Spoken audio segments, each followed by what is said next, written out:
French President Francois Hollande is heading to China. He will start his two-day visit Monday with climate change at the top of the agenda.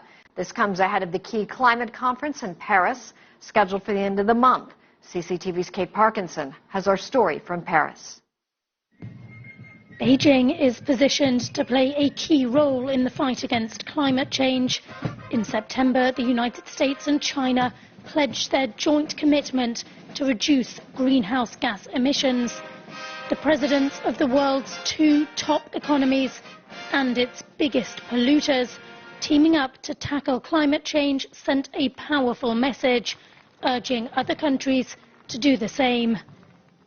China has laid out its ambitious plans to reduce its emissions, promising to cut its carbon intensity by 60%, to cut back on consumption of fossil fuels, and to increase the amount of energy it gets from clean sources.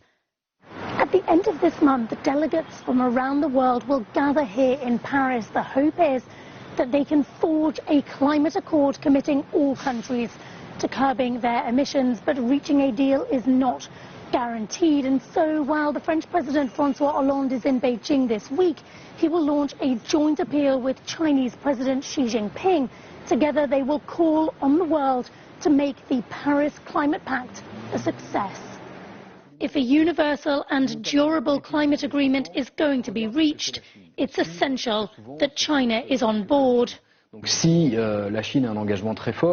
China has a strong engagement, it is true that it will be closely observed by the other developing countries, especially the big developing countries like India, Indonesia, South Africa, Brazil, as well as many other countries from Asia and Africa who are looking at what China is going to do.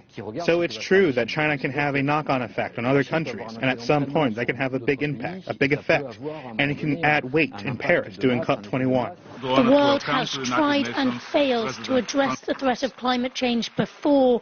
For the French President, Francois Hollande, seen here addressing the United Nations General Assembly in September, the stakes have never been higher. This, he says, is the last chance to save the planet. I assure you here that if we don't make this decision in Paris, it will not be late. It will be too late. Kate Parkinson, CCTV, Paris.